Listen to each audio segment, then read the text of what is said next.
Dans cette vidéo, je vais présenter les outils de base pour la programmation en Java.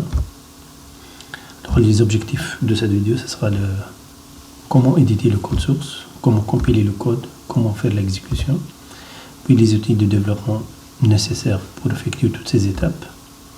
Je vais présenter aussi la lecture et l'écriture des données, ce qui correspond à lire et écrire en algorithmique. Et à la fin, je vais présenter une application pour illustrer tout ceci. Donc, le code source en Java, c'est un code source écrit sous format texte avec le codage UTF-8, ça veut dire on accepte les accents, les lettres en arabe et tout ça. Un programme Java est défini dans des classes, donc tout ce qu'on va faire c'est sous forme de classe. Le point de démarrage d'un programme est la méthode main. La syntaxe générale de main c'est public static void main et entre parenthèses string de crochet arc, ça veut dire un tableau de chaîne de caractères, ça veut dire que c'est une méthode, c'est une procédure publique, elle est statique, elle est unique, ça veut dire, et elle reçoit un tableau de chaîne de caractères. Le code est stocké dans des fichiers avec l'extension .java. La compilation, ça consiste à utiliser un compilateur de Java qui s'appelle Javac. La syntaxe, donc on va prendre un exemple, pour compiler le fichier programme.java, il suffit de taper Javac sur le nom du compilateur, ça veut dire Java Compiler, et on lui donne le nom de fichier à compiler, c'est programme.java. La compilation consiste à transformer chaque classe Java en un fichier compilé ayant l'extension .classe. Et à la fin, le code généré est un code intermédiaire. Il n'est ni texte, ce que vous avez saisi, et il n'est pas aussi code machine.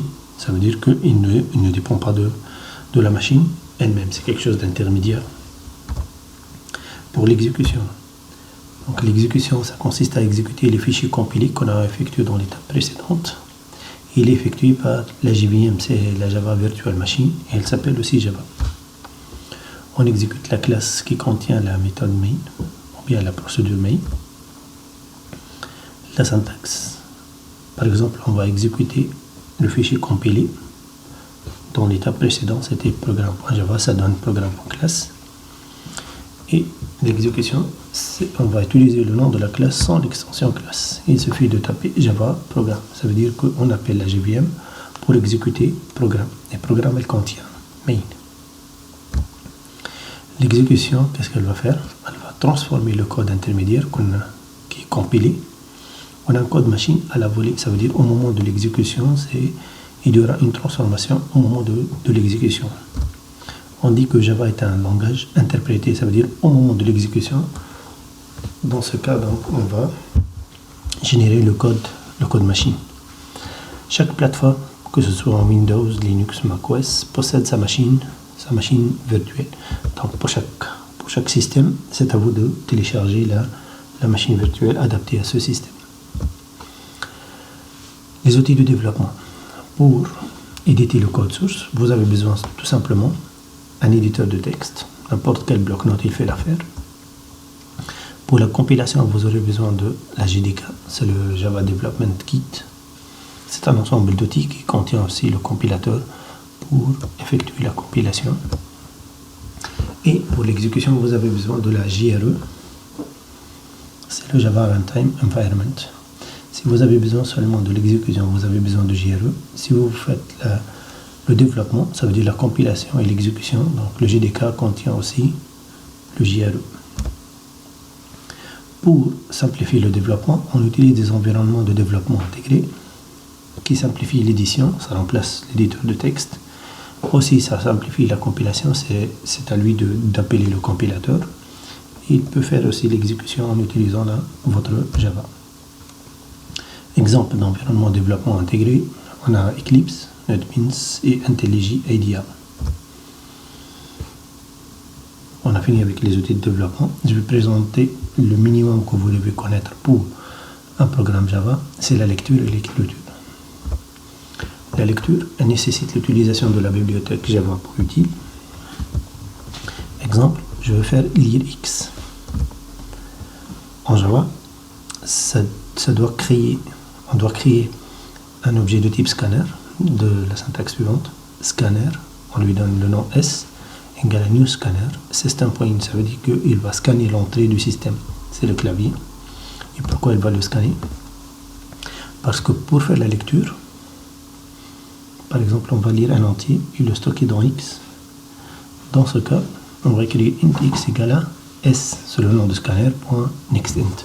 On demande au scanner de lire l'entier suivant qui vient du clavier. On peut aussi lire un réel. Double X égale à S, point next double. Pour lire une chaîne de caractères, string X égale à S, point next line. Remarquez bien, pour le scanner, il y aura une méthode ou bien une fonction qui est adaptée à chaque type de données. Donc il va transformer l'information au bon type. NextInt, il va transformer l'information saisie en un entier. NextDouble, il va transformer l'information en double. Et NextLine, il va lire toute une ligne, c'est une chaîne de caractères. Pour l'affichage ou l'écriture, exemple, on va écrire le résultat. Le résultat égale R.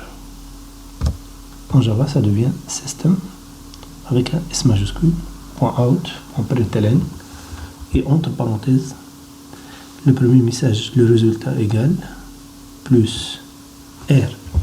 Donc, en algorithmique, on donne une liste de paramètres. En Java, on fait la concaténation des paramètres avec l'opérateur plus.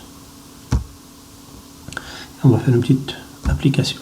On va créer un programme Java qui permet de calculer la somme de deux entiers. Les entiers sont saisis. La première chose, on va installer JDK et on va vérifier les paramètres du système. Par la suite, on va écrire le code avec le bloc-notes. On va le compiler, et afficher les fichiers obtenus, les fichiers compilés, et exécuter le programme. Donc, la première étape, c'est le téléchargement de JDK. Il suffit de se déplacer au site de Oracle et vous téléchargez Oracle JDK. Pour le moment, il va télécharger la version 14. Une fois que vous avez téléchargé la version 14, il faut l'installer. Rien n'est spécial. Par la suite, on doit vérifier que votre système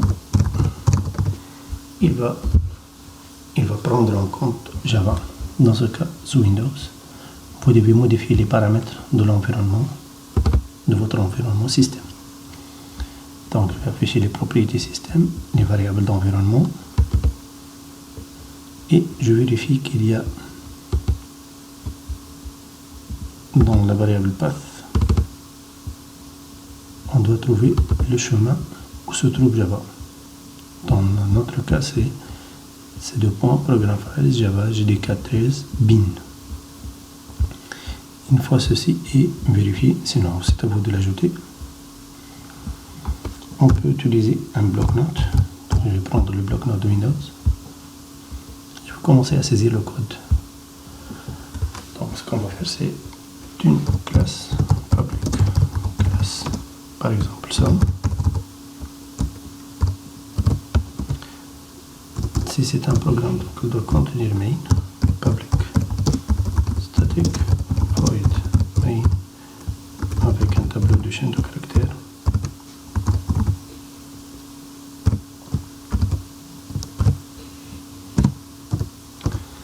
Puis, je fais la lecture de X, Y pour faire la somme. Pour faire la lecture, je dois utiliser scanner. Par exemple, S égale à new scanner, entre parenthèses, system.in, c'est le clavier. Pour faire ceci, on doit déclarer au début qu'on va importer java.util.scanner. Voilà, c'est l'appel d'une bibliothèque. Puis je déclare le premier entier, int x égale à s. NextInt. Le deuxième entier, int y égale à s. NextInt encore, c'est le même. On utilise un seul scanner pour toutes les saisies. puis on fait la somme. nz égale à x plus y. Et pour l'affichage, c'est system.out.println.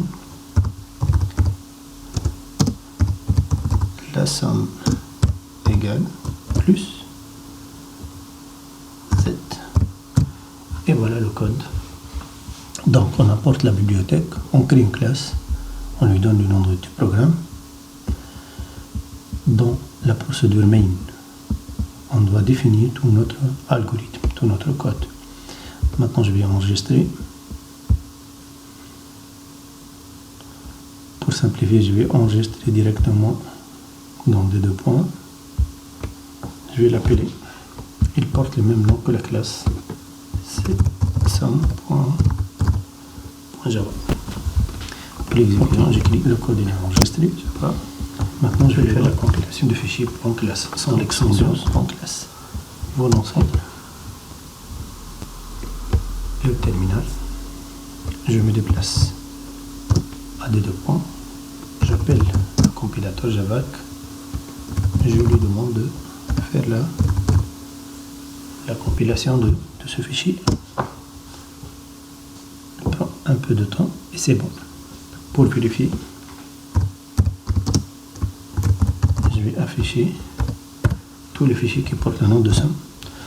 Vous voyez qu'il y a deux fichiers, le fichier sum.java que vous avez créé et sum.class qui est compilé. Ce qu'on va faire, c'est exécuter sum. Donc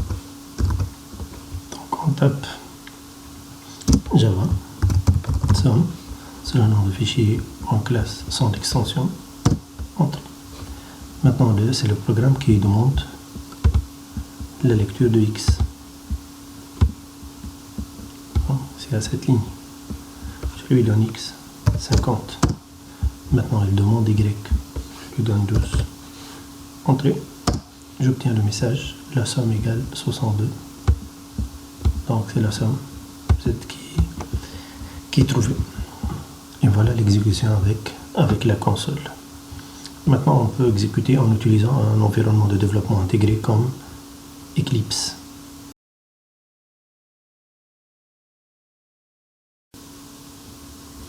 Maintenant, on va télécharger l'environnement de développement Eclipse. C'est l'environnement le plus utilisé. Donc, on passe à le site eclipse.org. Puis on passe à la section Download. Puis vous avez un lien pour le téléchargement, mais il y a plusieurs variantes d'Eclipse. Donc les plus intéressants sont deux. Soit vous utilisez Eclipse pour Java de base, ou bien Java pour les entreprises. Donc on préfère toujours la version entreprise pour avoir le maximum de fonctionnalités. Donc vous téléchargez la version Windows 64 bits. Cette version, donc c'est un zip. Vous commencez le téléchargement. Ça démarre dans quelques instants. Donc c'est un zip. Et dans le dossier de téléchargement, vous pouvez trouver donc, ce zip. Donc, téléchargement. Donc on n'a pas terminé.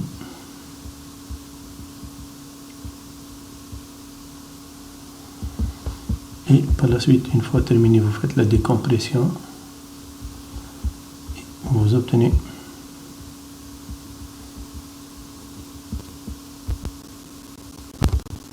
un dossier qui contient Eclipse et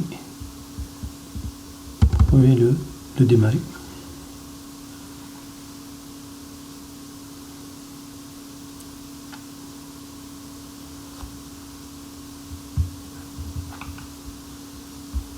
Vous commencez avec un workspace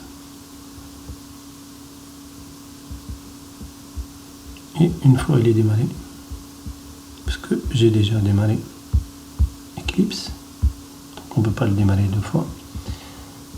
Donc pour commencer à développer, vous devez créer un projet pour que Eclipse le distingue des autres projets. Donc, le bouton droit sur le volet à gauche, vous choisissez New Java Project. Notre projet c'est, disons, voilà, le chapitre 1. Vous choisissez la bonne version de votre JDK que vous avez installé. Vous avez plusieurs versions. Vous choisissez celle que vous avez installée. Next. Il vous donne la structure de votre projet. Donc, chapitre 1, il contient un dossier pour les sources.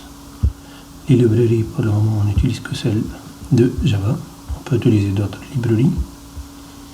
Et on fait un finish. Bon, c'est pas la peine d'ajouter le module information. Et voilà, vous avez un projet qui s'appelle chapitre 1 dans la source. Je vais commencer la création d'une classe. Cette classe s'appelle Sum. Remarquez bien, donc Eclipse, il vous simplifie donc la création en évitant les erreurs de syntaxe. Et on ajoute public static void main string args. Et voilà. Maintenant notre code, ça consiste à utiliser un scanner S égale new scanner system.in. Donc scanner doit être importé. Juste au début du fichier, on ajoute import java.util.scanner. Maintenant c'est correct. On déclare un anti-x s.nextInt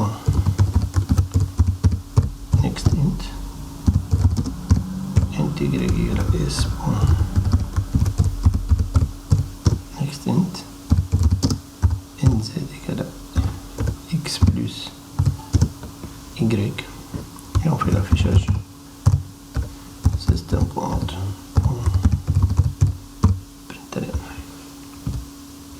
Qu'est-ce qu'on va afficher? La somme égale plus z. On enregistre le travail. Il n'y a pas d'erreur sur celle-là. Et par la suite, je peux passer à l'exécution directement run as Java Application. Donc, on a un volet qui s'appelle console dans lequel on fait l'exécution. Donc, il y a un curseur qui attend la valeur de x, par exemple 12. Maintenant, on attend y, par exemple 25. Entrée, on obtient le résultat. La somme égale à 37. Voilà l'utilisation, disons, basique de Eclipse. Vous créez un nouveau projet, vous ajoutez les classes. La classe qui contient main, elle nous permet de faire l'exécution avec run as Java Application. Et vous avez ici un volet qui s'appelle console qui vous donne l'interaction avec votre application, à savoir la saisie des données et l'affichage des résultats. Et merci pour votre suivi.